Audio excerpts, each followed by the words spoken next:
know my homes. And I'm here. They know my Wamunyoro home. They don't need to lay me on the road. Let them just come here, and if you have committed a crime, they can come and arrest me and take whatever action that they want to take. That is the end of the statement. Ikoswali? Yes. Yes. Have you been summoned by maybe an investigative agency? There are concerns that maybe you've snapped some. I have not been summoned by anybody, and I'm waiting if there is any summon. What happened is that they wanted to plant weapons in my convoy, and they wanted to use chemicals so that they can paralyze our brain the way they did to Kenneth Matiba. And that is why we had to take an escape, an alternative route to get here.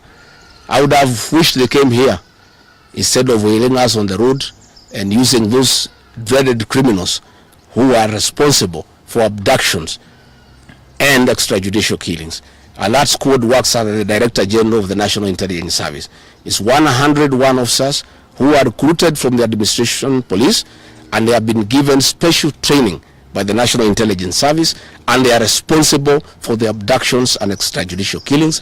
And that is the squad that had been planned yesterday and mobilized so that they can incapacitate me and my people. Yes. Thank you so much. My name is Paralyze from Citizen TV. Just two questions from you. Have you reported the latest incident to what's best in your life? Report to who? These are the same people who want to kill me. How do you report to the people who are planning to poison your mind so that the brain can be paralyzed and then you become a vegetable? I cannot report. And I wrote to the Inspector General of Police and the Director of Criminal Investigations. Instead of answering the issues I had raised, told me to report to the next police station. Yet all these things have happened under the cover of the police.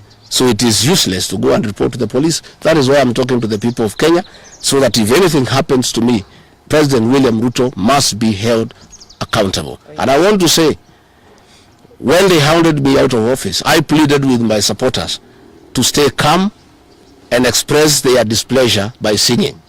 That is no longer going to be the case. And my supporters have blamed me for not allowing them to stand up to intimidation and the wrong things that are being done against their leaders.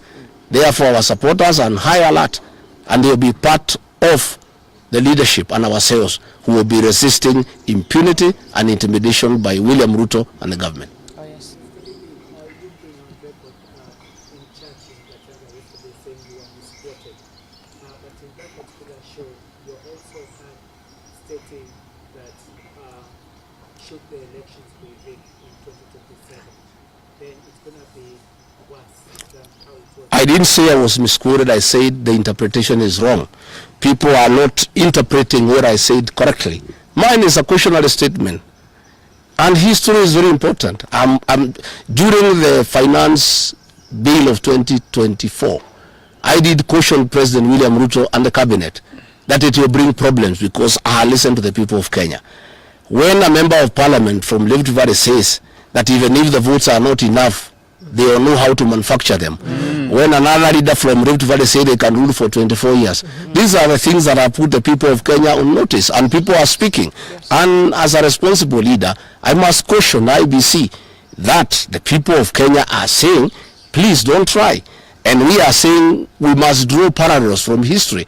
And all I was saying is that that has happened before in 2007, and it is possible it can happen now. And I was asking IBC to be patriotic enough to make sure they don't put the country into a crisis. That is all I did. I did not ask anybody to cause violence. I did not say people will fight each other. I just said, let's be careful. This has happened before, and it was bad. And from the way people are speaking, it could be worse. That is what I said. Yes, Waweru. On allegations of being could you or any members of your security detail be armed beyond what security officers would term as normal? No, I am a licensed firearm holder. I've been licensed as a firearm holder from 1995. officers who helped me are licensed firearm holders within the provisions of the law. We don't carry any illegal weapons. In this country, civilians are allowed to have firearms. And since the government withdrew security around me, and there has been so many attacks against me, it was my responsibility to put up a team of civilian firearm holders to escort me around. And there is nothing that is illegal, and there is nothing that is wrong. Tumesikizana? Asanteni sana.